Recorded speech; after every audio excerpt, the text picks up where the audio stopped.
Has this ever happened to you? Or this? Will this make your memoirs? At Shelter Insurance, we can't iron out all the glitches in modern life. But we can manage your auto, home, and life insurance just fine. Shelter Insurance. We're your shield. We're your shelter. Get the insurance coverage you need at the right price. Call Mark Manning today.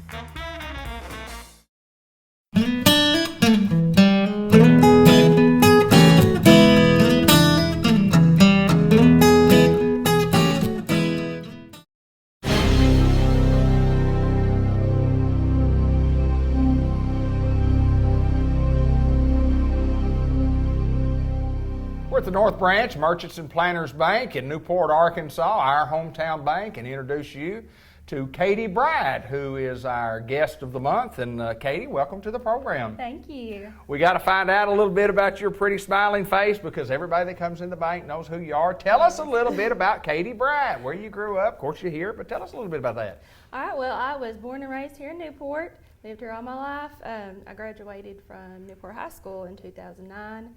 I've got 2 little girls, I'm married, and pretty much just been in Newport. Just an old Newport girl that stayed at Girl, home. yes.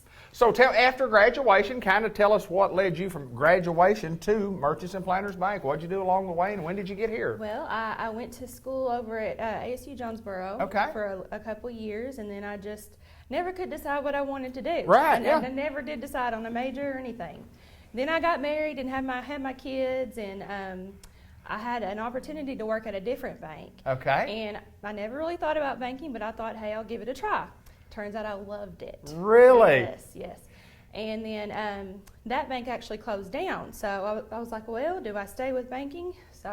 And I've always heard about Merchants and Planners Bank. Yes. You know, everybody here in Newport knows about Merchants and Planners.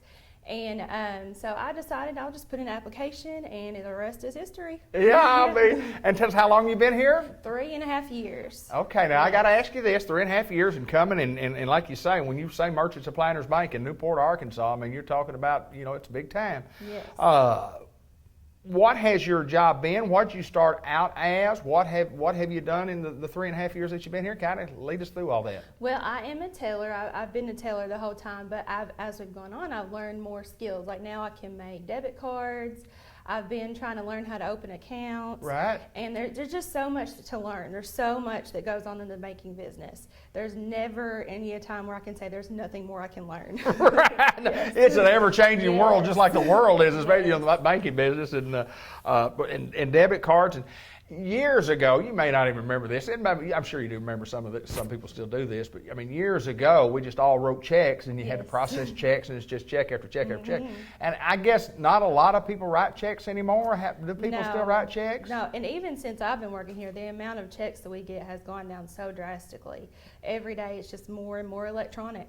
Yeah, you stick that card in there and it pays for it, Yep. and sometimes you can just swipe the card and it pays for it. Yep. It's pretty neat. But the easy. technology's really changed. And talk just a little bit about the people that you work with, number one, and then just a good group. We do. We have a great crew out here. We got Martha, the manager. Everybody knows and loves Martha. She can help you with anything. No matter what the problem is, she will get it fixed for you. She has always been the greatest customer service person I have known. She is Yes. fantastic, there's no doubt. Yes. And then we've got, of course, just Marion, who's been here forever. Right, yeah. She's just a staple here at M&P. And then, Chris and Becky, they're just wonderful, and I love working with all of them. Yeah, it's a good crew, no doubt about that. And anytime you have a job, if you love your job and you love coming to work, it makes it not like work. Yes. And I feel like that's how you feel. Yeah, it's fun out here. Well, there's no doubt that we provide great services at Merchants and Planners Bank, especially out here at the branch. And the branch is, been open for many, many years. And Katie, we welcome you to the program, and fun to work at Merchants Planners Bank, no doubt. It's great.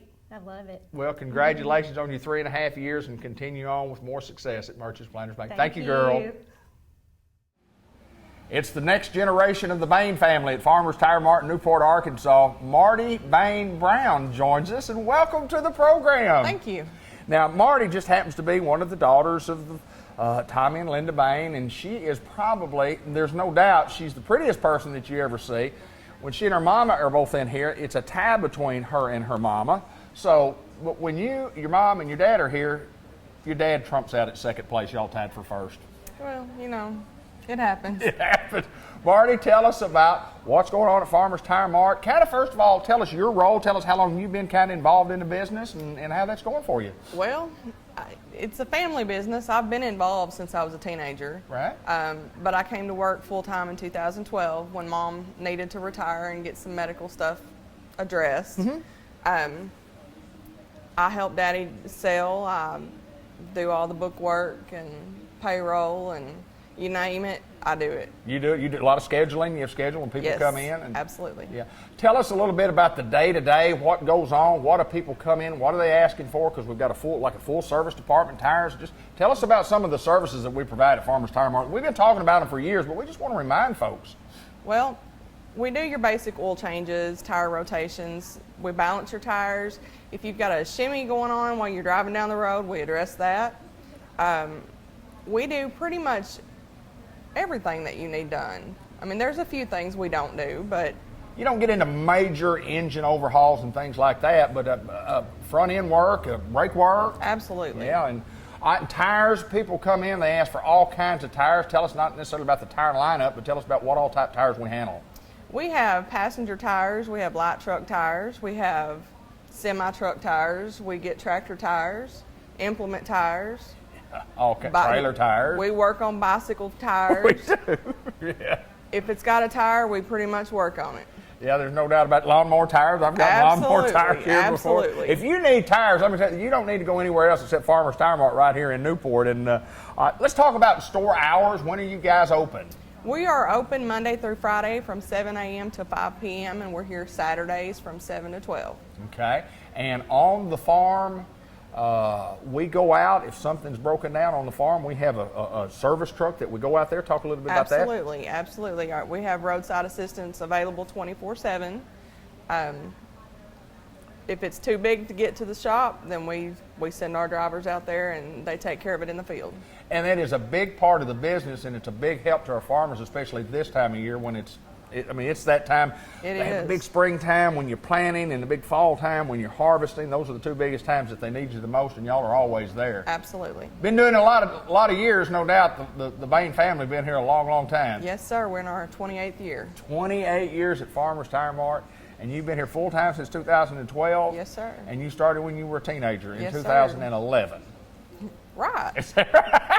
Absolutely. Did I get that right? Absolutely. We're at Malcolm Avenue, and it's 1501 Malcolm Avenue, and as your daddy always likes to say, it's where the rubber meets the road. It does that. At Farmers Tire Mart, this is Marty Bain Brown, and she is no doubt the prettiest one in the building.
at the Jackson's Funeral Home, the 1900 block of Malcolm Avenue, and Karen Ridley joins us once again. I get to see you 3, 4, 5 times a year. I know. How's it going? It's going well. Good. Good deal. Good deal. I came in, expected to see Jan this morning, and I saw your pretty smiling face, and you said, "I'm the one this morning." You were only slightly disappointed. Well, I was just saying, you know, I just interview folks, and I love interviewing you. You and Miss Jan, y'all give tremendous information, and you do tremendous things in the community that kind of leads us into what I want to mention today. Recently at Newport High School, matter of fact, yesterday on the day we filmed, had their first, I guess, in-service day where the teachers came, and Mr. Brett Bunch welcomed his new staff and new superintendent. And his I guess theme for the year is leading the way, and Jackson's Funeral Home, as always, leading the way. And kind of tell us what Jackson Funeral Home did for Newport High School yesterday. We went out and served some breakfast to the teachers just to show our appreciation to them and our support for the school systems in our local community. So we had orange juice and milk and all kinds of good things over there. A lot of fun giving back, no doubt about that. Oh yes, we love to do things like that. And of course, we support all our local schools here and local schools in Northeast Arkansas, and Jackson's Funeral Home does. And why is that important? Why does that resonate with this particular funeral home? Why do we do those things? I think it's because we are all from this general area. Yeah. We've grown up here. We love the people here. We want to see the community succeed. You want to have good schools and a good rapport and support system.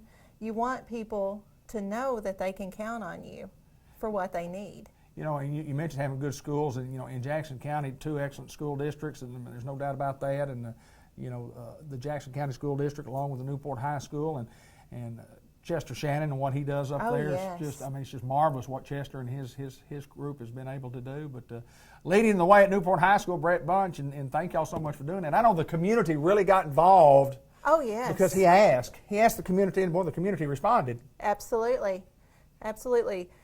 This community turns out, and we come out Yes. and take care of each other and take care of anything that we can do. If there's a need, we respond. We try to meet it. Yeah, we try to meet that need, no doubt. Well, and of course, Karen Specialty has always been just the knowledgeable one on when we start talking about pre-need arrangements, and we can't talk about it enough, and we can't talk about the importance of it enough. And share with us some of the knowledge that we talk about a lot, but we just think it's important that people know what we do when it comes to pre-arrangement. I think it's incredibly important. I feel like pre-arrangement is something you can do to relieve a number of burdens from your family. You can relieve the financial burden by pre-arranging, prepaying, making sure that everything is taken care of so your family doesn't have to worry about finances at such a hard time. Right. Anyway, Yes. it takes care of your family emotionally because there are a lot of choices to be made. And there are choices to be made that you may not even think of until you're in this situation. And if a lot of those questions are answered for you and those selections are made, it just relieves you of so much stress. Yes. Yeah, the pressure's on. The pressure is on, Yeah. and you know you're in a time crunch. Right. Because most people try to have funeral services within a few days. It's hard for some families to wait longer. Right. So you're in a time crunch. You've got a lot of questions. You've you got gotta a lot answer. of questions Yeah, to answer. guarantee. You've got a lot of things to find. Right. And I think finding pictures, finding life insurance policies, finding cemetery deeds, all kinds of things like that, veterans papers. You know, we always need that DD 214. Sure. And if someone has moved or recently gone to a nursing home or anything, or sometimes you just can't find it. Right. And it helps to have those things already in a file, everything's taken care of. You know what mom or dad wanted. There's no question. Right. It's taken care of. I think it is the greatest gift that you can give your family. Yeah, I think so too, and I've said this many times. I've been on both ends of that with having family members having done it and having family members having not, and I can assure you it was so much easier with the pre-need and the pre-arrangement, because we didn't have to answer questions that we really didn't know the answers to because they'd already been asked, and, That's and right. that family member had answered those questions. So it was easier coming to, I always say, coming to this table and making Yes. those arrangements. When you come here, when you sit down, there's lots of questions, and you will turn around and you'll look and you'll go, I don't know. But I don't know. You do know if you prearranged. That's right, you do know, and it takes, there's no miscommunication Right, between yeah. family members. Right.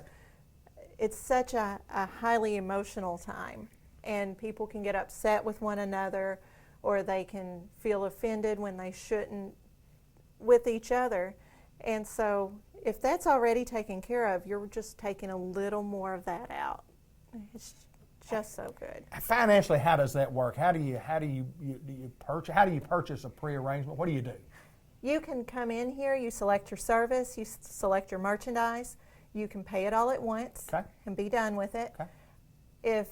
If you can't do that, that's not a problem. Right. You can make payments.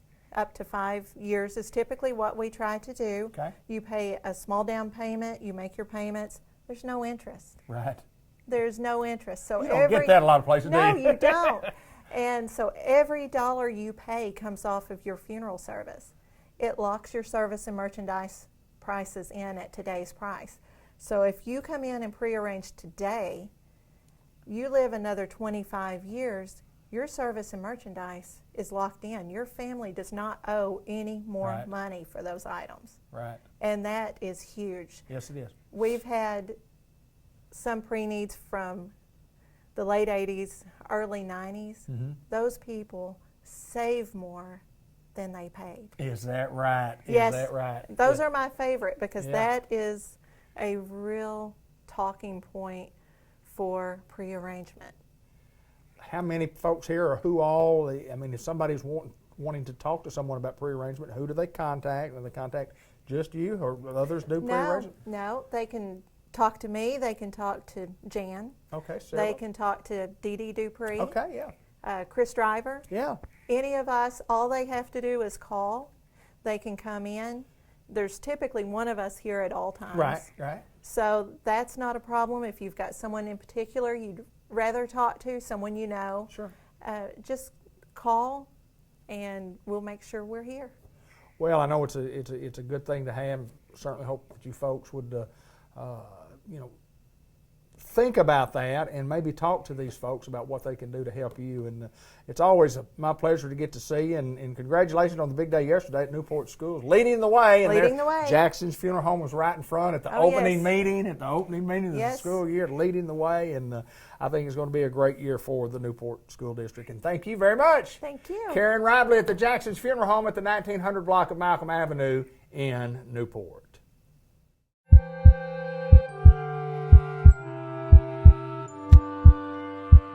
Welcome to the September edition of The Pulse.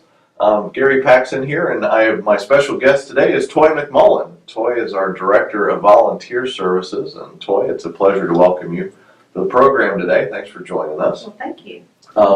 Great opportunity for us to do two things today. A, to let everybody understand who Toy is, both here at the organization and as a family, and then we're going to talk about a special program launched here. So let's start by getting to know you. Okay. Tell us about Toy. Okay. Well, I've been an employee of White River Health System for 15 years. I'm a registered nurse. I worked in cardiac rehab for probably 7 years maybe, and then in 2015 I assumed the role of Director of Volunteers, and it's been I didn't go to nursing school until my 30s, Mm-hmm. so with my past career in food service and customer service, the Director of Volunteers just seemed to be a perfect fit. Yeah. So it was a good fit. Yeah. My husband's Johnny. We've been married for 31 years in April. Uh-huh. We have a 27-year-old daughter named Kirby that is a pharmacist that works for Walmart. Yeah. And Just graduated not too long she ago, right? graduated in 2016, Oh, and she's okay. manager of a store in Great.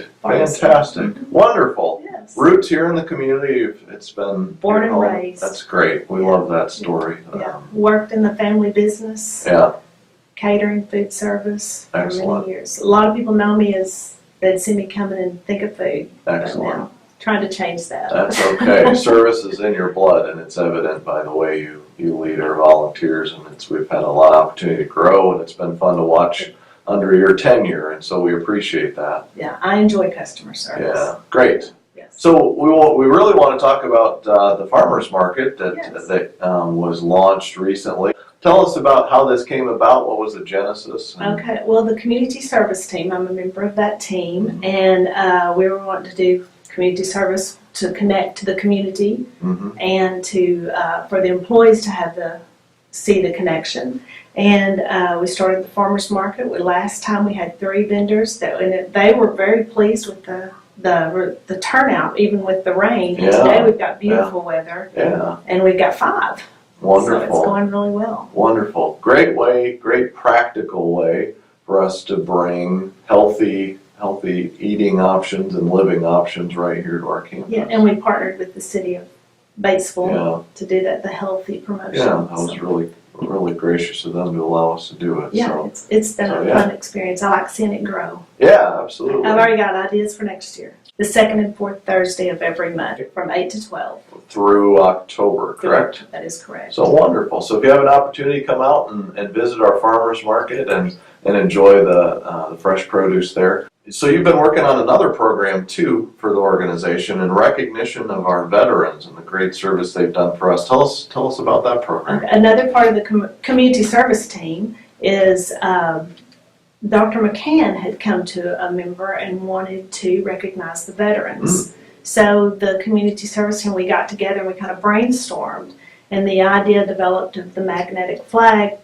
because on admission we asked the patient if they're a veteran, Mhm. and to present them with a flag, someone go in and thank them for their service and ask if we could put a flag on the door. Okay. Well, being director of volunteer services, I thought it was a great opportunity for the volunteers, since some of them are veterans, Sure. and they are already the heartbeat of volunteering in the community, Mhm. to be the ones to go up and present the flag and place it on the door. Yeah. And it's amazing the unity that I've seen among the nursing staff, the patient care Good. staff, the housekeeping, the volunteers. For example, yesterday I got a phone call about 4:30 that a nurse called and said, "There's a veteran up here that doesn't have a flag. I've been talking to him, and Oh, he's in the wow. Navy." And so I said, "Okay, I'll be right up." Well, then before I could even get out the door, the volunteer was there. "Can I take it?" So they're good. very, it's Wonderful. really warm. Makes your heart happy. Absolutely. Right thing to do. We're proud Yes. of our veterans and we're honored to be able to recognize them for that. Yes. Great initiative. Thank the team for us. Yes. Thanks for leading that charge. So great. Thank Wonderful. Toy, thanks for being with us today. Thanks for your great work and the opportunity you brought to the table for us. Thank you. You Thanks. bet.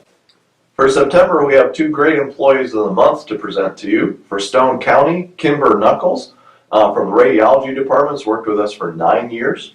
And she was recognized for using AIDIT and being a great team player. Kimber, thank you so much for your dedication and service and being a great shining example of service. We greatly appreciate that. For White River Medical Center, Levi Teague is a PCT in the emergency department and been with us for a year. A great way to make a splash only a year in and being recognized as Employee of the Month. Congratulations to you. We are representing prompt service, and we thank you for that, Levi, and being a great example too of service for our organization. In the area of news, we have a new provider to introduce you to. Amanda Smith is a pediatrician at our children's clinic. She's going to be starting September 3rd. If you see her, please make her welcome into our physician family. We're glad to have you with us and serving our pediatric needs in our community. In Stone County, we've opened a sleep center at our Main Street location, and that facility is open Monday through Wednesday from 7 p.m. to 7 a.m. If you would like some more information, please call the number on the screen and find out about that. Coming in September on the 17th, the annual prostate screening process is going to be taking place here at White River Medical Center. If you want to volunteer for that great outreach to our community, Bailey Williams is a great contact for you to reach out to and volunteer for that. And then in October, on the 22nd, we have the Health First Women's Expo. Booths are available, and if you'd like to reserve one and talk about your area of service, again, Bailey Williams is your contact. Reach out to her and see how you can participate in that fantastic event to serve the women in our community. Wanted to thank all of you who came out to the Employee Appreciation event the last couple of weekends. We appreciate you coming out. I hope you found it valuable. It was a joy for us to see people coming and having fun, relaxing, and just appreciating that time. And we thank you for taking part in that. I hope you found it valuable, and we'll be looking forward to feedback and understanding if you'd like us to do that again. That's it for this month. You can find, as always, more information on our website. Thank you for watching. Thank you for all you do. Have a great month, and we will see you again in October.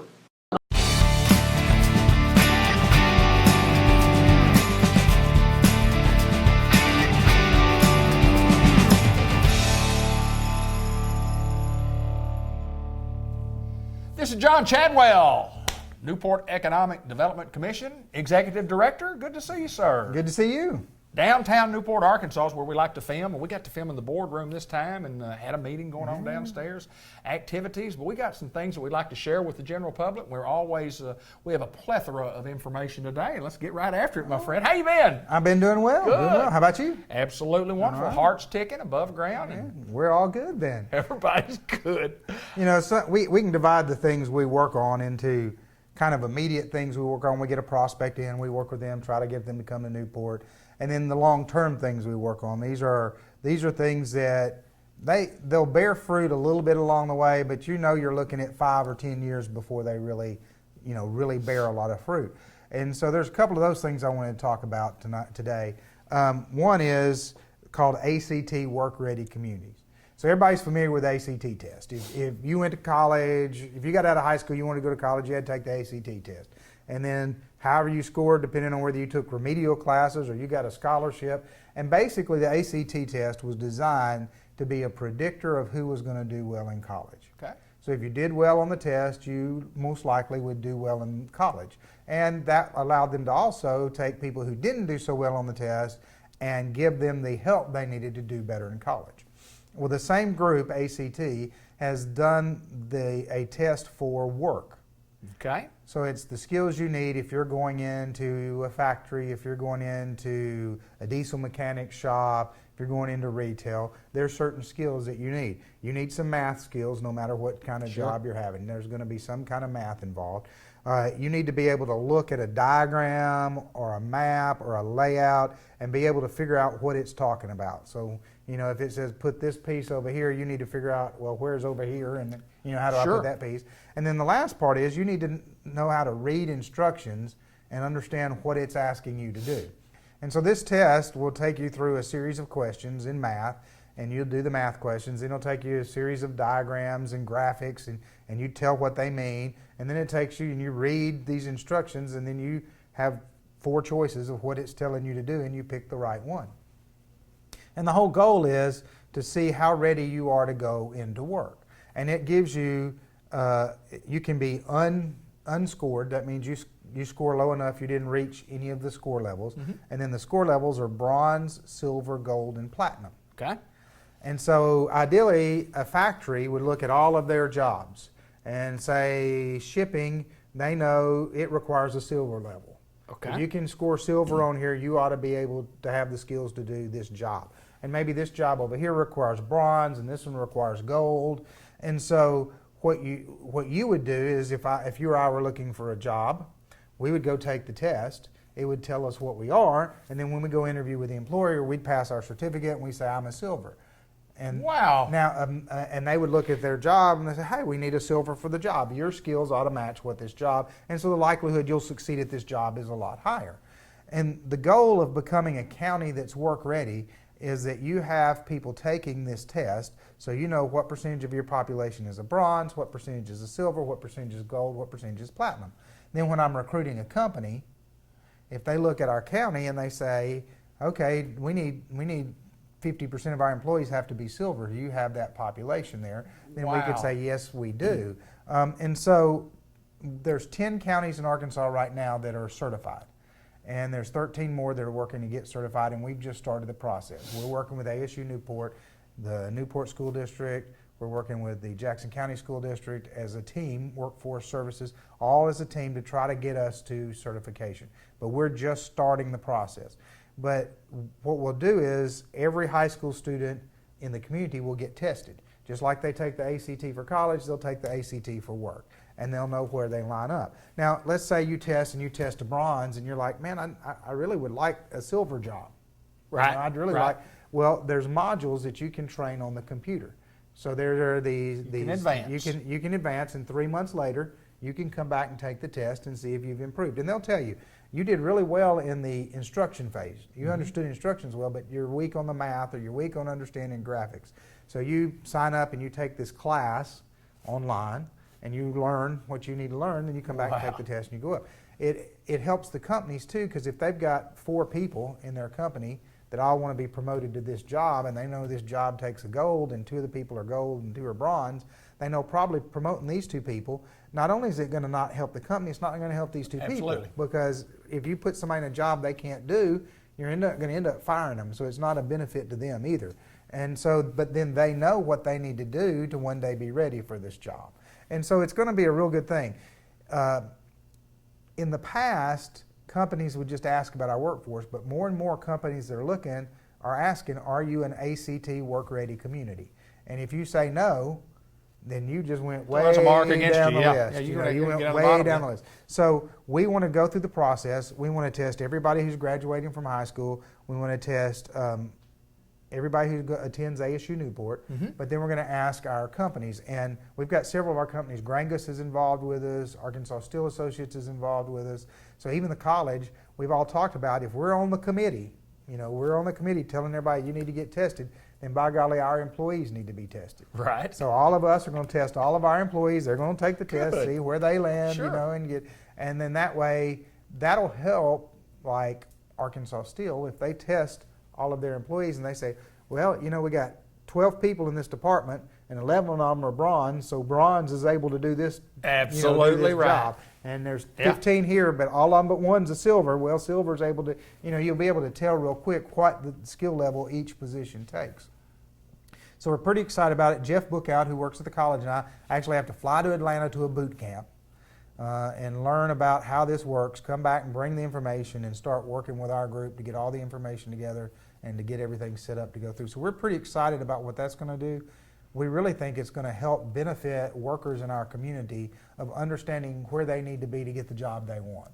You know, what do I have to know? You know, and a lot of people really don't know. A lot of people just say, I'd like to go to work, but they don't know where they fit into if they're going to the steel company or whatever. They're saying, well, I really need a job. I know it's hard work out here or whatever, but they really don't know where they fit in. And with a test like that, it gives them, you know, an aptitude type test, you know, it gives them enough information to see where they fall. It does, and it doesn't. We had somebody say, well, it pigeonholes them. It tells them that they're a bronze, and no, it doesn't pigeonhole you. It just tells you where you are as a snapshot today. That's correct. As a snapshot today, this is where you Right. are. But that's not where you have to stay. In fact, if you want, it's just like traveling. If you want to get somewhere, you got to know where you're starting. You know? That's right. If you don't know where you are, it's hard to find directions. You got to know where you are. So if they know where they are and they know they want to be here, now they can map out the way to get there. And maybe that way to get there is going back to ASU Newport for some classes. Maybe that's what they need to do. You know, but they can map how to get to the job they want rather than being stuck in a job because they're really not sure why they don't have this job. Right. They just know, well, every time they don't promote me. I wonder why they don't promote me. Well, they can see that you don't have the skills to do this job, but you don't understand that. Right. So if you can see it on paper and you can see if I do this, this, and this, they can promote me. Basis Then it for gives criteria. You've got the criteria there to Sure. judge. Yeah, no doubt. So that's going to be a long, and I'm going to say 10 years down the road, after we've tested 10 years of people graduating from our high schools, we've got most of our companies to test, we've tested the ASU Newport students, then you're going to have companies who are going to start using that as a criteria. Hey, look, you got to have this test before we'll hire you because we want to know. We want to know if you're a bronze or a gold or a silver or not. And so we're pretty excited about it. Think it'll be a big deal. The other thing that's a really big deal, and it's a complicated little process, but the state was allowed to create what's called an opportunity zone. Okay. The federal government came up with this program, and opportunity zones are to encourage investment in places that have not historically had a lot of investment. And every county in the state of Arkansas had census tracts that qualified, but the state was only allowed to pick out 25% of the qualifying census tracts. Okay. So every county scrambling around wanting to get an opportunity zone, and not every county got one. There's 85 opportunity zones, there's 75 counties. A couple have multiple, so some didn't get any. We got one, and we got the largest one in the state. And it covers basically everything east of Newport. Okay. So it covers the air base, it covers the college, but it covers all the way down from Amigan all the way down to the south part of the county. So that whole side of the county is covered by our opportunity zone. What an opportunity zone does is it's a tax break. So let's say you went out and sold a piece of land for $1.5 million. Okay. Well, you got to pay capital gains tax. That's on correct. That. All right. Let's say that your daddy gave you that land, so you bought it. You got it for zero. You got it at zero. You got it at zero, so you're paying capital gains on all $1.5 million. That's correct. Well, if you will take that $1.5 million and you will invest it in a project in the opportunity zone, you have to do it through a fund, but you Right. invest it in the opportunity zone, then you can delay paying that tax. Okay. You don't have to pay it for 5 years. Okay. If you take it out after 5 years, you have to pay the tax. If you leave it in 7 years, then you get a reduction in your basis. Instead of starting at zero, you started at Move it up. 15% higher. There you go. So you pay 15% less tax. Right. All right. If you leave it in there 10 years, not only do you get a reduction in your basis, so you pay less tax, and you hadn't had to pay it for 10 years. Right. All right. But if you sell your investment after 10 years, you don't have to pay any capital gains on what that investment made. Really? So let's say you put your 1.5 in. Right. All right. You wait 10 years to pay your taxes on it, but then it's worth $3 million. So you Right. sell it for $3 million. You don't pay You don't anything pay on, anything that, on that extra $1.5 million. Wow. So it attracts a lot of people who don't want to get hit with a big capital gains tax bill Sure. at some Absolutely. point. And so we're starting to work on projects in our opportunity zone, and we actually asked for 3. We asked for that one. We asked for one that covered the corridor by Walmart and all that, and then we asked one that covered our port area. We only got one of them, and we got the biggest one. So it doesn't cover downtown Newport. It Right. doesn't cover the Walmart corridor, but it covers all of our industrial property. There you go. And so we were pretty excited about that. So we're going to start looking at pitching property and land and things like that to all these people who have these capital gains that they're beginning to realize. Well, because as the economy does well, people start selling stuff off and they start realizing this, and they have 6 months to park their money in that opportunity zone, and we're going to try to make some opportunity for them. Well, there's no doubt when you talk about opportunity, and we say this a lot on this program, that there's lots of opportunity in Newport, Arkansas, and there always has been, and a lot of times people just might not have the information. Boy, it's great information that you give today. You got to have information before you can make an intelligent decision. It's kind of like where you start and where you stop. Mm-hmm. You got to have a starting point, and the first thing is find out what we're trying to do. I mean, that's awesome stuff. Well, we've had 3 buildings in downtown Newport sell in the last month Right, for yeah. redevelopment. So we got people coming and putting money in downtown Newport for different things. And talked to some people yesterday who were interested in putting in a business here in Newport. They're from out of town. Just said, look, we understand what's going on in Newport. Said we're betting on that things will continue to grow, and I was excited to talk with these guys. And anybody that's bringing new business into town, I'm excited about it. And quickly before we get off, tell us a little bit about downtown and what's going on downtown as far as the series. We got Hometown Days coming up. yeah, Depot Days is coming up. It'll be Depot Days, excuse me. last weekend in September. As you're watching this, it'll be 2 weeks from when we're filming it. Henry's got a great lineup on that. He's got Leroy Parnell. He's got the Cleverleys. If you have not seen the Cleverleys, YouTube the Cleverleys. Okay. It's hip hop bluegrass. Really? Yes. So they are a outstanding musical group, but like the songs they play are popular songs. So they'll do Beyonce's All the Single Ladies. Okay. But they do it bluegrass style. I got you. All right. And they've got a little comedy, but it's not really a variety show, but they're really, really, really good musically. I mean, they are great. They do Gangnam Style. Gangnam Style, yeah, I loved it. Bluegrass. Yeah, that's right. You know, and so it is just Google the Cleverleys I got you. on YouTube. you'll begin to see, and I mean, they're going to be fun. They're going to be a lot of fun. So Depot Days, some of the best talent they've had. We've got our Downtown Entertainment Series. It's going well. We have people at each of the events. We've got a Mommy and Me art class coming up in the 1st of October, I think, where moms and their kids can come and do art together in the class. We've got a couple more movies in the park. We've got some more concerts coming. It's been a real big hit downtown. It's all free. So there's something for everybody to do. Absolutely. If you go to Monster Nights on Facebook, Monster Nights, You can follow along. you can follow along, and it's got all of the events listed there, but it's just going to be a lot of fun. Well, things are happening. They continue to happen. They continue to grow. We're growing in Newport, Arkansas, leaps and bounds. There's things to do. There's housing being developed. I mean, it's a good time to be a Newportian, isn't it? It is. John Chadwell, as always, my friend, good to see you, sir. I appreciate see the you. hard work that you and the commission do and keeping all the folks abreast of what we're doing down here, in case you didn't know. But we've got the information right here. Thank you, sir. Thank you.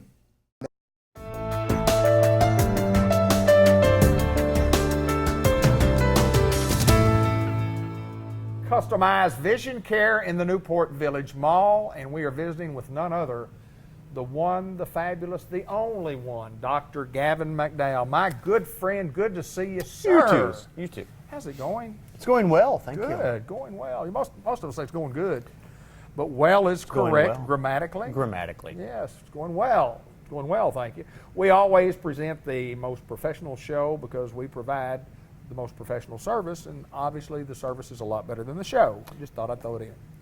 How's it going? Well?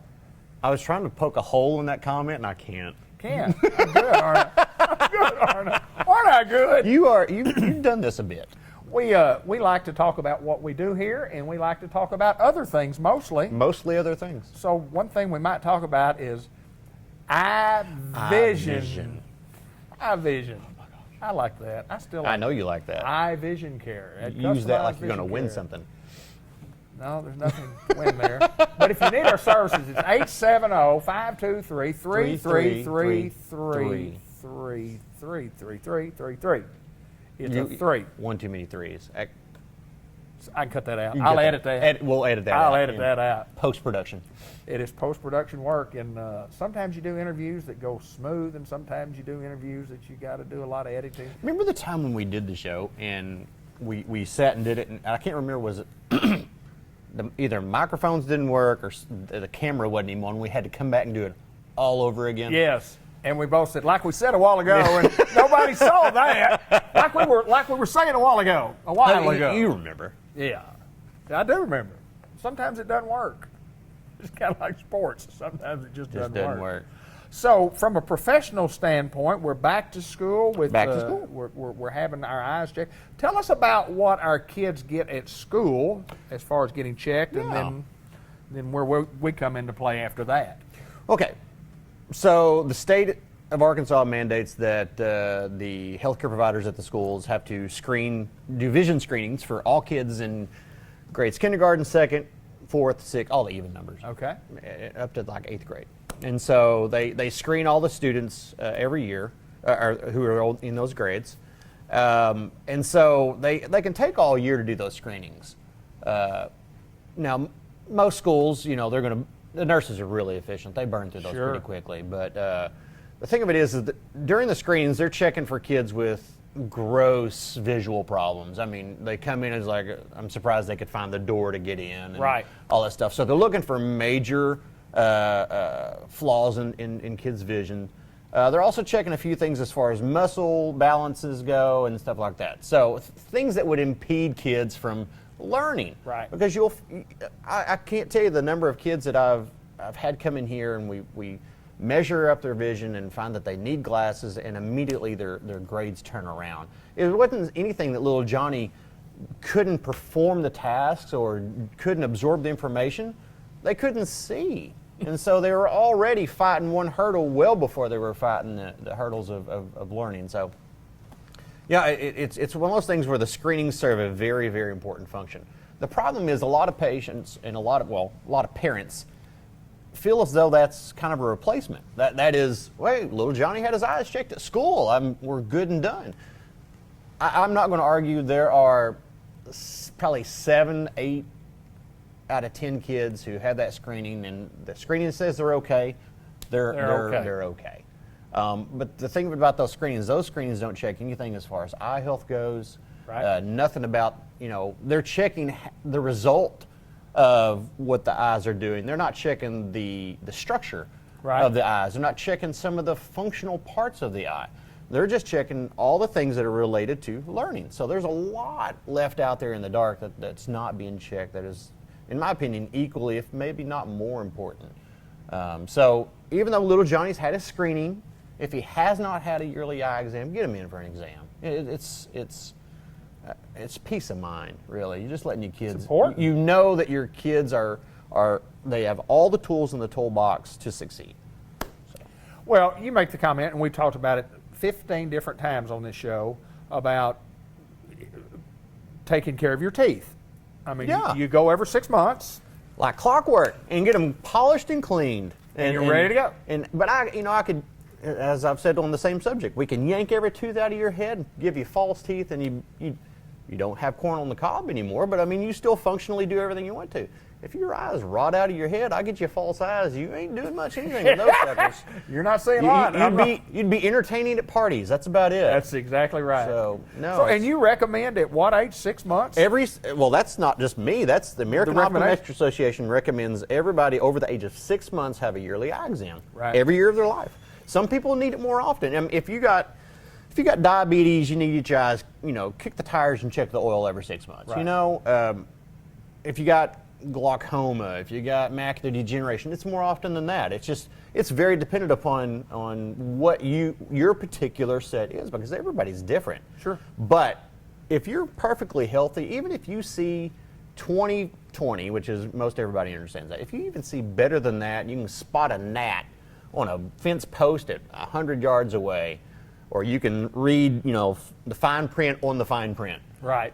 You still need to get your eyes checked every year. Because the health of the eye, too. I mean, because there's things that you can discover and find that you can't find when you're saying the AB76 or, it's one of those things that even if your vision's fantastic, there may be a train wreck going on back there that's just waiting to ruin your day, ruin your life, really. That's the terminology that I've heard from several doctors, several optometrists and doctors that you have sent me on to. Train wreck. Train wreck. Train wreck. I have a train wreck, and that's just part of it. And we're not even talking about just the eye. No, we're talking about me. No, my eyes are good in relation to the train wreck that I have right here. And it's important also that you mention if the kids just do it on the even years, it's every other year that you're getting an exam. What happens if little Johnny had a big change? Sure. And here's how a lot of vision can be predictable. If you're nearsighted, let's say if you're the mom and you're nearsighted. If daddy's nearsighted, all your kids are going to be nearsighted. It's just the way it works out. So little Johnny may not really need glasses or may not even have problems seeing to make you realize that he's having problems seeing. Right. Because most kids, they don't know what blurry or clear is. Right. This is the way everybody sees. That's correct. So if I can't see the leaves on the trees over there, that's the way everybody else is. That is amazing how that works, isn't it? So you've got to keep in mind the perspective of a kid's not going to come to mommy at 4 years old. Mommy, I just don't see SpongeBob on the TV clearly. Right. They don't know that. That's correct. So realistically, if you're a parent, if you're nearsighted, it's at least a 50-50 shot. Your kids are going to be nearsighted, and if that's the case, they're going to be the ones that are going to have the need for glasses much sooner in life than any other children. Now, people who are really farsighted, it's kind of a crapshoot if your kids are going to follow in the footsteps. Statistically, it's a little bit different. Yeah, but I mean, still though, I mean, what's your definition of really visually impaired that's going to affect somebody's learning? Right. It's going to be different on every kid. Every kid. So one kid, if he's like a really nearsighted kid, absolutely he needs glasses. But little Susie over here, who's maybe half the prescription of little Johnny, she probably could get by and see to be functional without glasses, but it's going to affect maybe her learning's a little bit behind little Johnny. So she needs that help maybe just as much or more so than little Johnny does. So we totally recommend that you go to your optometrist. We recommend Dr. Gavin McDowell, Customized Vision Care. I don't think you can get any better care in the world than what you can get right here in Newport, Arkansas. and starting at 6 months, like he says, and getting it done every year. And a lot of us that have to go 5 and 6 times a year, it's just part of the process that we have to do. Yeah. Sometimes 10 or 12 times out of the year. Sometimes just, I've been here about every week. Get a Help me, Doc. Get a flaming dumpster fire like you got over here. And Worse than a train wreck, isn't it? We put a sign out in the front and give you your own parking spot. He's Dr. Gavin McDowell. We're at Customized Vision Care. We're in the Newport Village Mall. Our phone number is 870-523 and a bunch of threes at the end. Bunch of threes. Come see us.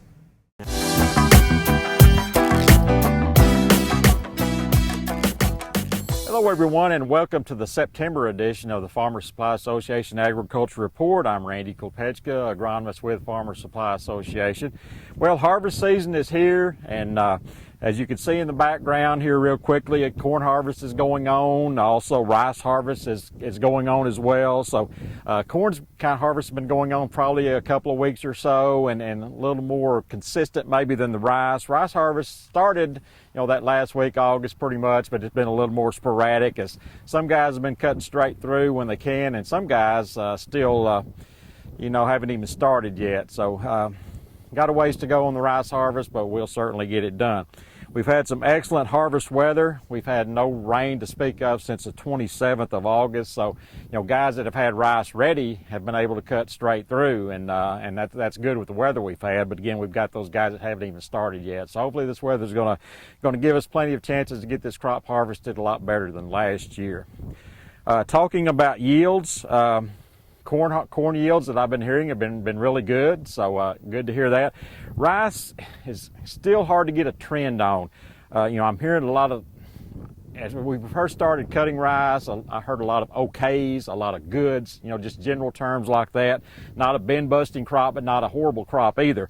The last couple of days, I've heard some better yields. We're taping on September 10th. I've heard a little better yields lately from a couple of guys, so that gives me hope that maybe things are going to pick up and we've got a good crop.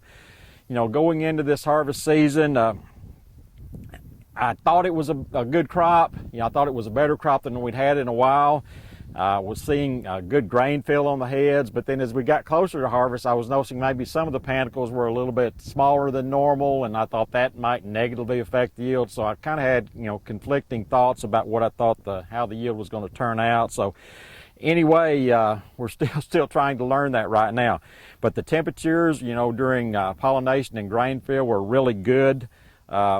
I looked back at some of the weather data, and between July 15th and September 1st, which is our primary pollination and grain fill period, we only had 2 days where the high temperature was above 95, and we only had 2 nights where the low temperature was above 75. So those are kind of some thresholds right there that if you can stay below those temperatures, the temperature should not affect you that much. I mean, it may affect you some, but it won't be those devastating effects like some of the years when the lows are around 80 and we get those highs over 100. So I didn't think the temperatures would affect our rice crop very much. I thought it was going to be not affected by the temperature at all, and therefore be a good crop. One other thing that I thought about weather-wise that may affect it negatively was rainfall. Back in May we had the 15 days with rainfall, and it was over 9 inches of rainfall, and that affected our pre-flood nitrogen applications and efficiency of that. So I was concerned that maybe that would affect things, and maybe that's what was causing those short panicles to occur, was because we didn't get efficient and proper use of our fertilizer back then. So, those were the things that I was thinking about that could affect things. And again, it's early, so maybe we'll have a good crop. I just don't have enough of a trend right now to be sure on that. Things to consider as we enter September, and things to be thinking about. Again, most of our management practices and things we need to do are done. We're up to harvest, but there's still a few things we need to be thinking of. Probably one thing we still need to be thinking about in this very late rice that's still green is rice stink bugs. A lot of guys sprayed rice stink bugs earlier, and there's been kind of a chronic reinfestation in a lot of these fields. They've stayed below treatment level. We're seeing a lot of 6 and 7 per 10 sweeps where treatment level is 10. So we got to keep an eye on this rice and keep it below threshold really until about 60% hard dough or 60% color. That's when they say that you can cut off stink bug applications and not have economic losses. So that's kind of where we're at. So keep your eye on these, keep sweeping these fields until they get 60% hard dough, and let's keep these stink bugs from affecting our yield, and really more in the later part, you know, causing that peck that we get deductions for. So keep that in mind. On soybeans, I think we're about done. You know, we had a pretty good infestation of corn earworms back in mid to late August, and that seems like it's pretty much run its course. A lot of guys sprayed, but it seems like it's run its course now. In the fields I've been sweeping over about the last 10 days or so, I'm just not finding any corn earworm. I'm finding a few foliage feeders out there, but just not enough to be worried about. So, you know, I think we're in pretty good shape on our soybean crop as far as insects go. Another thing I want to talk about is irrigation termination in soybeans. You know, we had that rain in late August, and everybody hoped maybe we were done with irrigation of soybeans, but we weren't, because it stopped raining since August the 27th.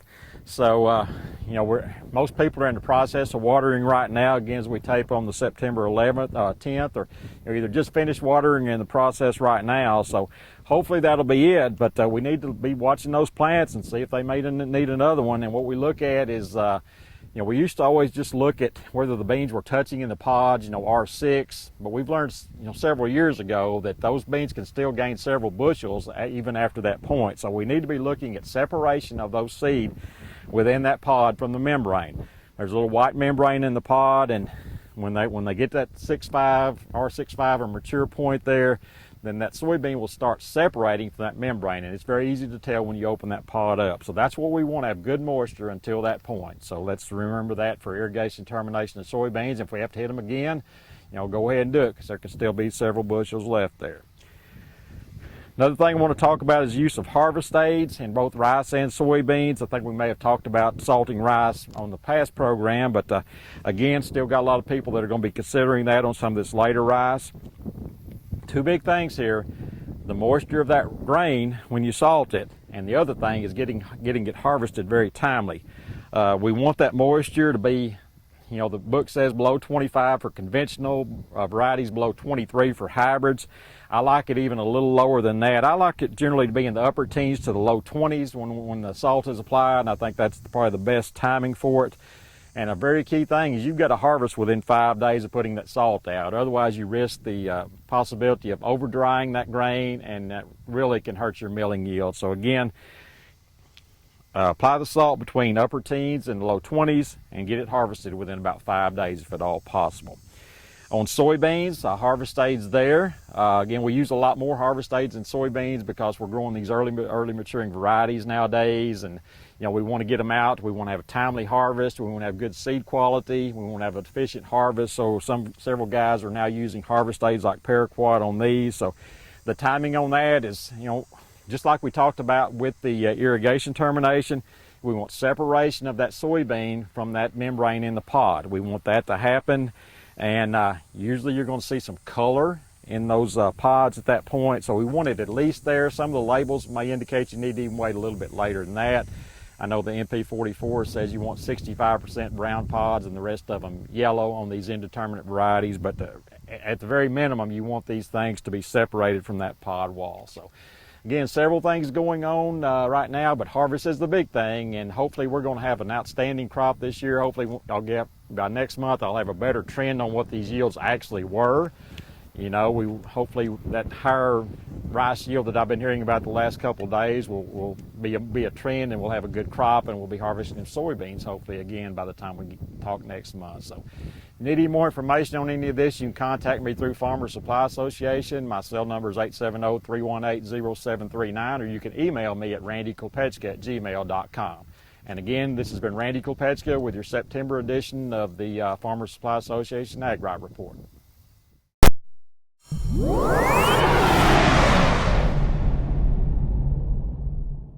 Great pleasure for Dr. Karen Jones and John G. Pennington, John from George Kell Motor Company, to join us today. And we're here to talk about the John 317 Ministry Annual Golf Tournament. Karen, we want to find out a little bit about the tournament. First of all, tell us a little bit about John 317. What is that? What do we do? And how that's going? Because I know it's a big deal in your heart. It is.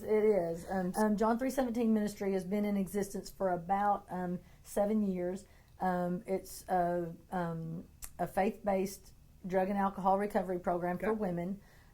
It's a year-long program, and it's kind of a ministry of the Rimmel Church. So it's located on the property of the Rimmel Church out in the Rimmel community.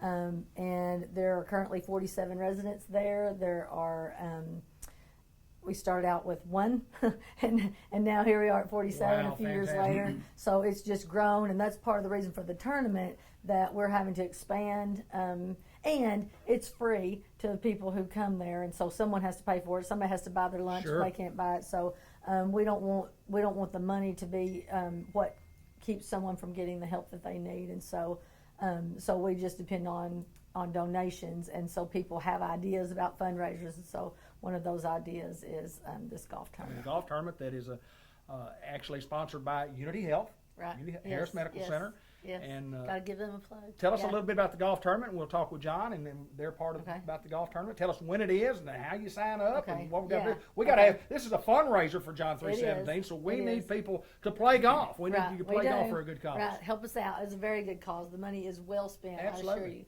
So I'm going to look on my little cheat Sure. sheet here. The golf tournament is on October the 4th, 10-4. Everybody can remember 10-4.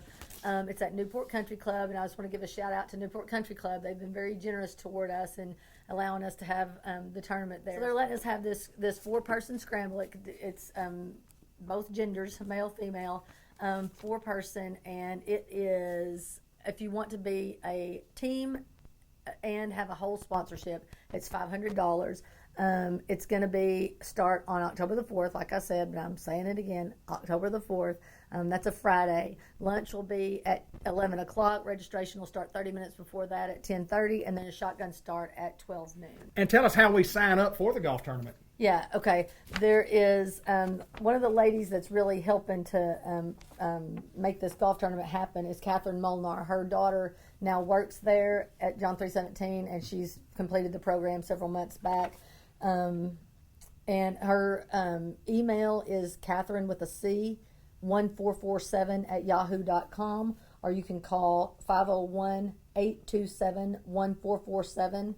That's 501-827-1447 or 501-230-3771. So if you email Catherine1447 @yahoo.com or call those phone numbers, or if you see a brochure like this anywhere around town, just fill that out, and it has the address to mail it into. John G., George Kell Motor Company involved, and hope to give away a car. Tell us about that.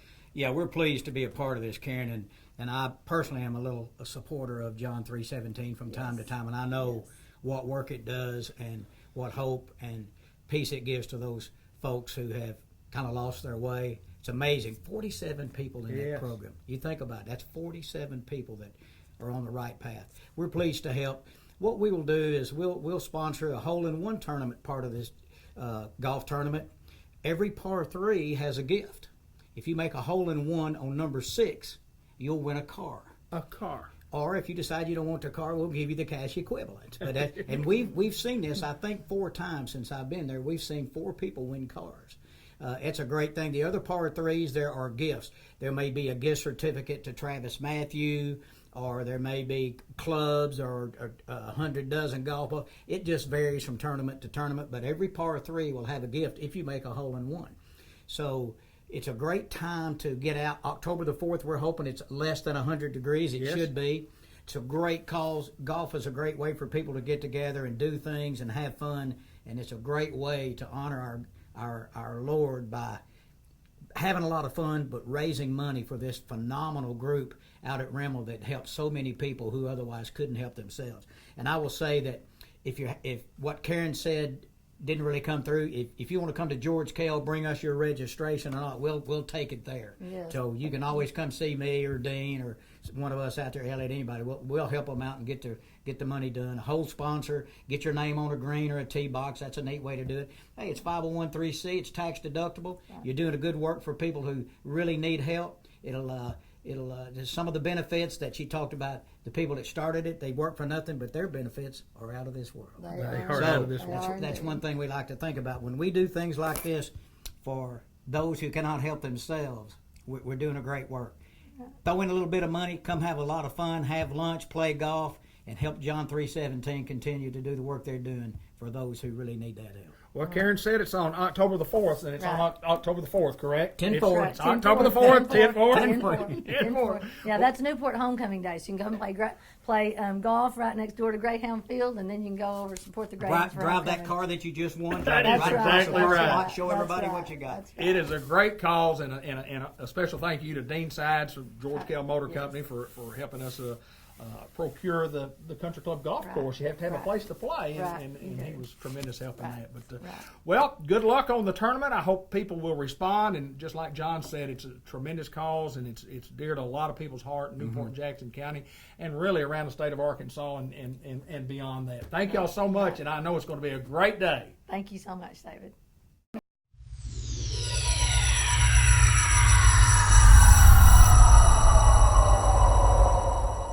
We're joined by Julie Wolf from Unity Health. We're in Newport today at the Harris Medical Clinic, and we want to welcome you to the program, Julie. Thank you. All right, we've got to find out a little bit about you before we get into what you do at Unity Health, but tell us a little bit about you. Where are you from, and you tell us something about your family. All right. Well, I grew up in Searcy and went to Harding Academy and Harding University and majored in nursing, obviously. I've been a nurse since 1989.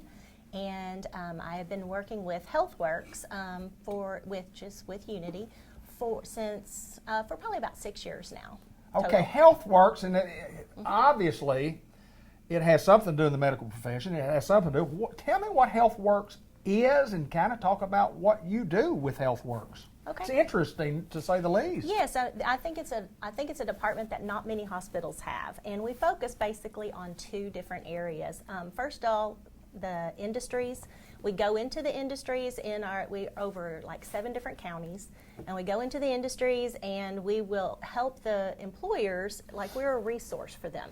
Okay. We can provide TB skin tests, flu shots, CPR first aid classes, a number of screenings. One thing I do quarterly is free blood pressure checks. Okay. And so this helps the employers so that their employees don't have to leave their place of work, and they can get the things that they need done there at their business, and done by nurses like myself, and that's what we do. Well, you mentioned blood pressure, and we talked about this before we got on the air. Blood pressure is one of those things that a lot of people could have, and they don't know that they have until you go into these industries and you give them a blood pressure check, and it's skyrocketing high. And then what's the question that you say you might get from time to time? What about my headaches? Yeah. Anything to do with my headaches? Yes. And it's so important because so many people don't know they have high blood pressure. It's called the silent killer for a reason, and it sneaks up on people. And before they know it, they're not feeling good. They don't realize it. They might just think, oh, I'm not getting good rest at night, or I'm getting headaches, and it could totally be related to your blood pressure. And just treating, it is the easiest, most inexpensive screening that we can do. By helping people and to realize that they may need to go to the doctor and get this done. It's a precursor. Hypertension is a precursor to other serious diseases. And so our department also focuses on education and teaching the community about different diseases and how they can prevent it from, even just simple thing like going to the grocery store, and how they can go around the perimeter of a grocery store and get your meat, your fruit, your vegetables. Sure. And stay out of those middle aisles because it's all full of processed food. I mean, it's simple things like that. And also, like this morning, I was at the senior center over here and doing the blood pressures, but I was also teaching each person that came up about dehydration. Right. Because that's so important for our seniors right now, to be hydrated. Are you drinking plenty of water? Sure. I had a handout for them, and I wanted them to be sure that they drink, because a lot of people don't know you drink about half of your body weight in ounces. And that's a lot of water. That's a lot of water. So it's things like that we also do. But quarterly blood pressure checks is one of the main things that we can do. So how'd you get started? How did the HealthWorks get started with community health? I mean, somebody had a brainstorm. Somebody said, look, we need to start doing this. How did this get started? Because it's great that you do that. It's a fantastic service to communities that you serve. Right, it is. And it started over 20 years ago, actually. Ray Montgomery, our former CEO, Sure, yeah. this was kind of his baby, actually, and he wanted us to start this department. Of course, I wasn't part of it then, Right. but we actually do have a nurse that is still with us, and she was at the beginning of this program. So it's fantastic, I think, in just educating the community and preventing people from actually having to be in the hospital. It sounds kind of contradictory, but Right. we, Oh, I we understand. don't want people in the Right. hospital. Sure. This actually helps and saves the employers money if we can cut things off too before it gets bad.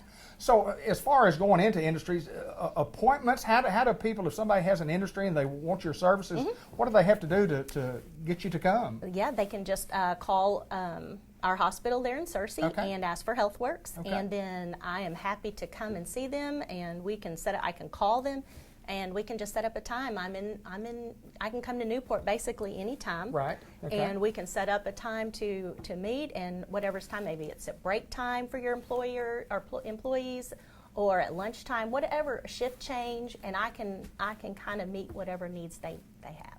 You know, it's awesome that you know, as we go through life, we say, I need to go to the doctor, I need to have this checked, but I'm not going to go. I'm not going to go in and let the nurse check me out. But, I mean, this is awesome. I've been doing it for 20 years, and it's a great service for the folks here in Jackson County. And you said you also work Woodruff County, is that correct? Well, we're over 7 different counties, Right. but my territory is more Jackson County and Woodruff County. Wow. I know you really enjoy what you do. We talked about it before we got on here. And it's rewarding. It's rewarding. It is. The medical field and taking care of folks. And you said you have just, I mean, obviously you've made a life out of it, a career out of it. And looking back, would you change anything? Would you change anything? No. This was something that I love to help people. I love to be with people, and I can't think of a better way to do this. Well, if you need to get a hold of Julie and HealthWorks, you can see the number at the bottom of your screen right there, and that's the number that you call. And there's no doubt that, I mean, just talking to you, it was awesome. I did not know that we did that at Unity Health, and that is great. When the nurse comes to you, that's right. Julie, listen, thank you so much for your time, and good luck with your adventure with HealthWorks. And Thank you. You've been there a long, long time, so I know you've been successful, and they like you at Unity. Thank you, Julie. Thank you. Let's continue on with more of the show.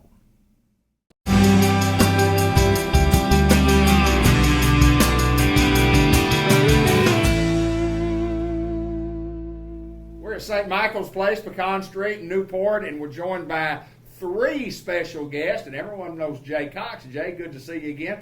Jay, we have 2 special guests, and I don't know if we can actually get the second one where we need to get, but please introduce our guest here. Well, we have our RN supervisor, Rhiannon, and she is with us, and we also have a special guest with us, and she's going to try to bring him up here. This is Hank, our service dog in training. Well, he's in training, all right. He's training to take a nap. Hank, you're a pretty puppy. You're a pretty, that's a beautiful dog. Rhiannon, what type of dog is this? This is a standard apricot poodle. And come here, baby. He minds like he's a baby, and he minds like a baby. He's a baby. Come here, big baby. Well, how old is Hank? Hank is a grand whopping 14 months old. Is that all, really? There we go. What a He said, beautiful Mama. puppy. Yep, there we go. It's me or Hank. Sorry. That's what you All right, Rhiannon, we want to talk a little bit about you. Tell us what you do here at St. Michael's, and then we'll talk about Hank the service dog. Well, I am the RN supervisor. Okay. I'm honored to be in charge of all these residents' medical needs, their labs, their medication management, anything that they need from the nursing perspective. I'm a nationally certified med-surg nurse. But I was called to come to long-term care and take care of these people, make sure that they get everything that they would possibly need to stay in home and get the health care they require. Tell me about the calling. You mentioned it being a calling. Tell me about that. How did that come about? Well, I started out in healthcare when I was 14 years old in emergency healthcare. And I did 10 years in an ambulance, but I also became a CNA when I was 16. So long-term healthcare has always been in my heart, but there's a negative connotation to long-term health care in nursing. You know, people tend to have an attitude that if you can't do anything else, you go to long-term care, and that's not the case at all. Right. You have to have a heart to take care of these people because you walk in here and you don't know anybody, and then suddenly you got 70 grandmas and 70 grandpas that have no problem telling you what you're doing right and wrong, and you've got to love them, and you got to take care of them, and you got to take care of them and know that someday they're not going to be there anymore. Going back when you were a kid and you say you started healthcare at that age, I mean, what attracted you to that? So my neighbor was a paramedic, and he wanted to groom me to be a paramedic. So he comes to my house and he said, asked my mom, can Rhiannon go on calls with me?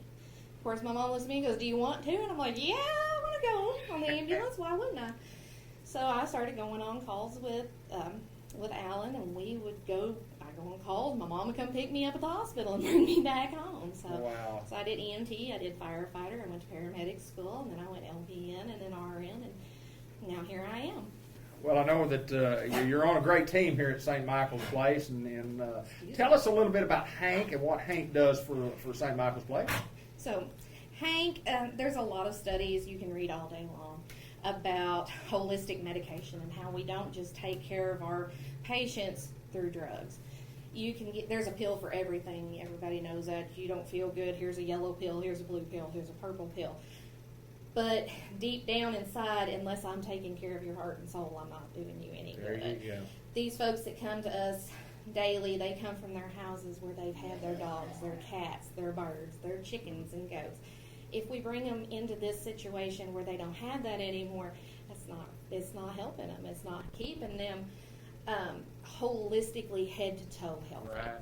So what Hank does is he comes into work every day, and he's only been coming with me a couple of weeks. He gets up excited every morning to come to work. He brings me his harness, and he's ready to go. Oh, wow. He hits the door with me, and he goes and sees all his favorite residents, checks on them, makes sure they're good to go. And then he has breakfast and a nap because we work with Jay. But that's right. But and then morning meeting and all that. But he brings that happiness to them. Yeah. The hardest thing about long-term care is keeping life in the house. Yes. It's so easy, so especially like I said, our residents pass. They pass on, and it's easy for death and sadness to get in the house. And what Hank does is keeps that happiness and liveliness in the house. Same way with our birds out front. We've got our aviary up, and I ain't gonna lie, I didn't know nothing about birds when we put that up. But if everybody gets bored long about 5 o'clock in the evening, I'm in the bird cage. There you and go. There's about 20 residents watching me in there changing stuff. So Hank, we follow a well-being model here for well-being dementia.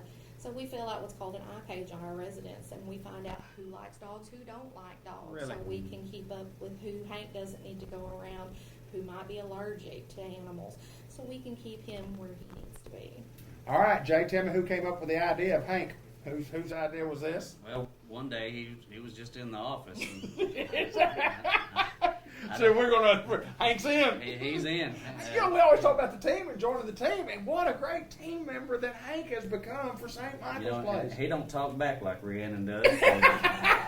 We got hired under the same circumstances. One day I just showed up. That's exactly right. He's got my vote, There you go. He is a good addition to the team, and watching him, he does bring life. He actually is a good stress reliever. When I'm sitting in my office working, I see him bounce by the office. It grabs my attention. I'll get up from the desk and watch him a little bit. And watching the smiles on the resident's face and seeing them just reach out and pet on him a little bit. And I think he helps us just about as much as he helps the residents. So he is a lot of fun, and me and the maintenance supervisor, we call him a few other names just to see if he'll respond to it. It's kind of an inside joke, Right.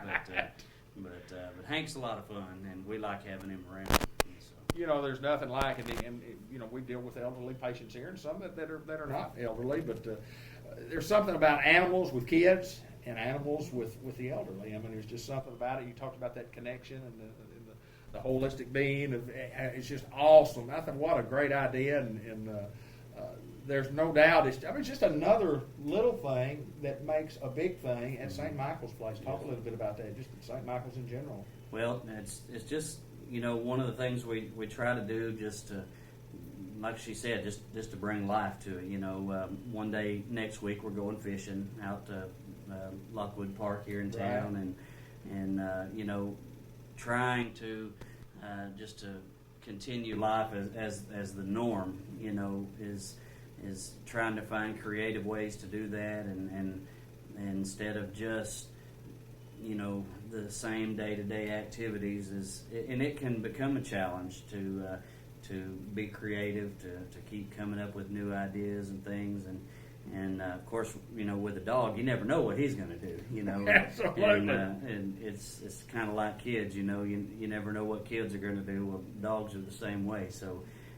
every day is a new day with him, and so, but you know, at St. Michael's, we just try to come up with new things and new ways, researching new ideas, just trying to make each day a better day, you know.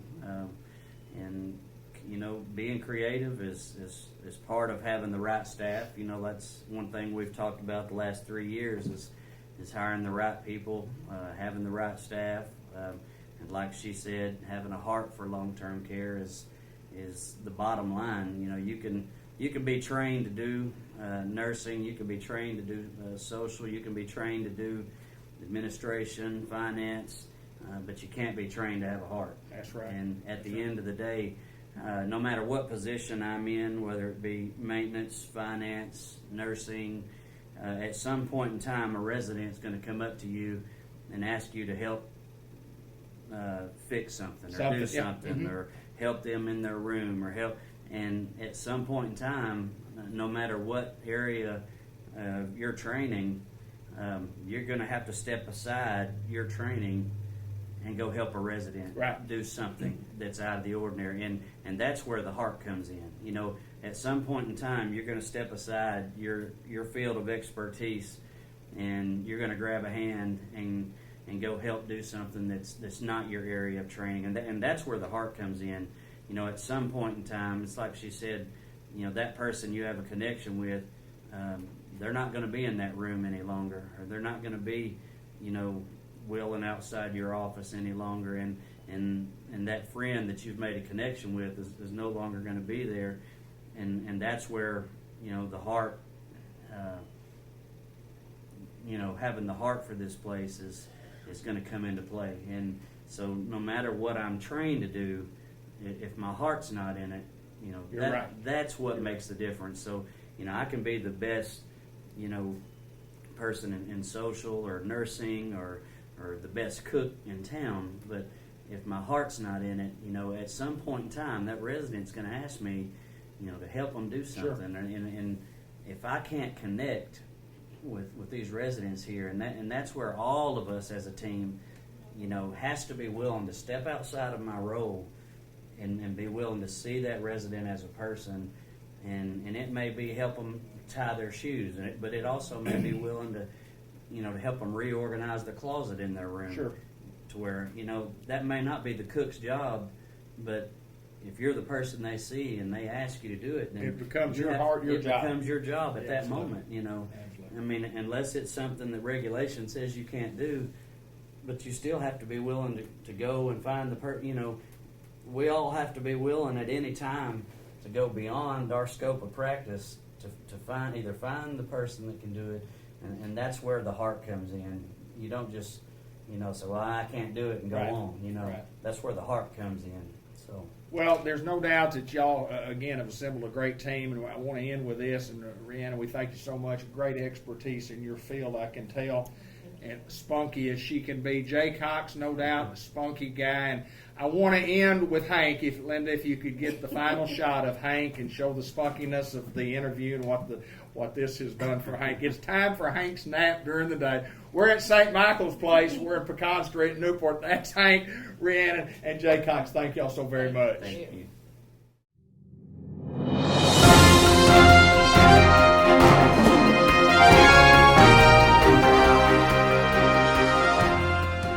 White River Area Agency Agency on Aging, and we are filming in Batesville, Arkansas, Independence County today. And Sheila Goff and Melanie Martin join us to. We're going to talk about the foster grandparent program. And first of all, ladies, welcome back to the program. Welcome back to you, Sheila. How are you? Thank you, David. I'm doing great. Good, good. And Melanie, understand that you have been with the company for 4 years. We've interviewed Sheila before, but tell us a little bit about you starting out. Tell us a little bit about what you do here at White River Area Agency on Aging. Well, I started out in home services with the personal care inside the homes.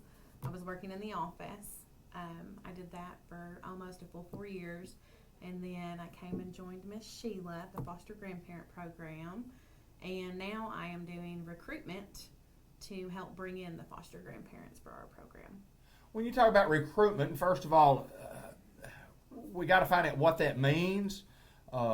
We're recruiting for foster grandparents. What is a foster grandparent? What does a foster grandparent do? And then how do you go about recruiting somebody like that? A foster grandparent is anybody who is 55 or older, meets some income requirements, and they go into the public schools, and they are emotional, physical, somewhat academical support for the children.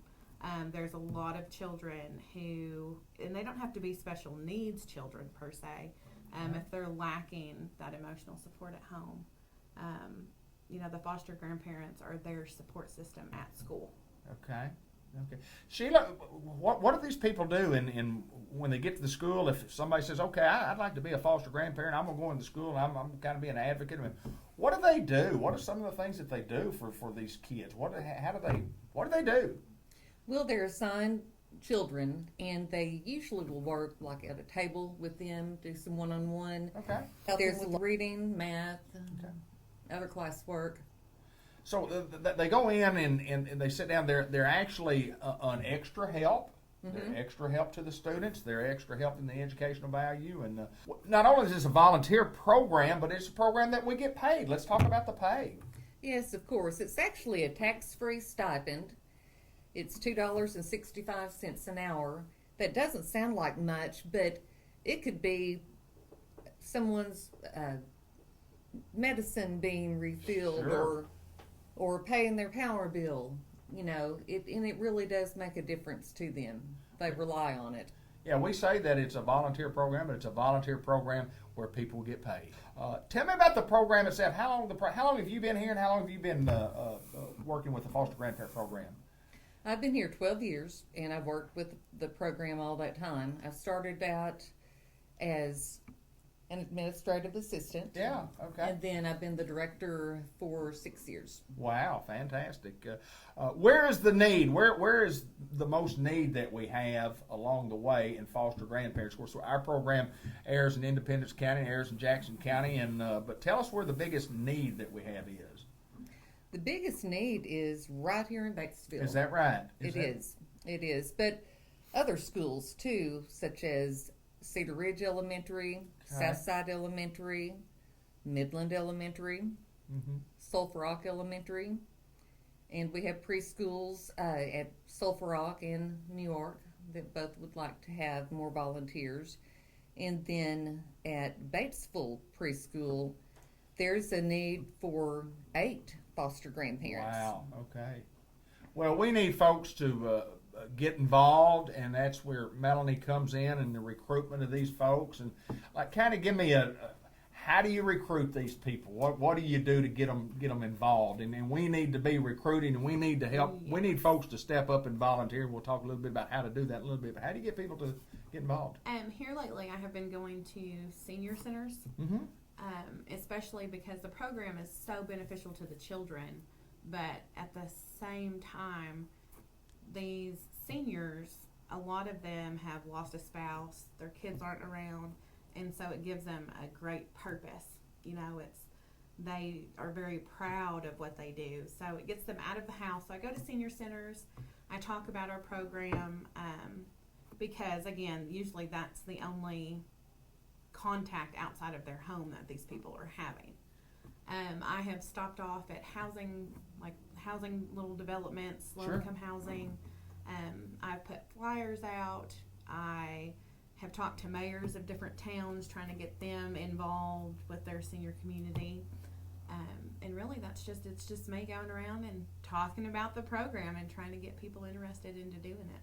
Well, and if somebody is interested in being a foster grandparent, what do they have to do to get involved? What do they have to do? I mean, you're out recruiting, and obviously, what if somebody watches our program and says, you know, that's something I would like to do? How do they do? Who do they contact? They can contact Mel or me, and my direct line is 870-612-3039. Okay. And mine is 870-612-3027. And the main number is 612-3000, I think. Is that it correct? Is, correct. 870-612-3000. So we encourage folks who are interested in being a foster grandparent to give us a call. Let us know that you're interested, and then we can talk about hours of the week. By the way, how much time does somebody have to spend in being a foster grandparent? They have to work a minimum of 15 hours a week. Okay. They can work up to 30, 35 hours a week if there's an actual need for that many hours. Wow, okay. Please do so. Please call one of those numbers. We need your help. And if you're out there and you have the time and you have the heart to want to devote to our children and society and get involved and make a difference in somebody's life, get involved with the foster grandparent program, because it is a great program at White River Area Agency on Aging. Thanks, ladies. We appreciate y'all so much. Oh, thank you.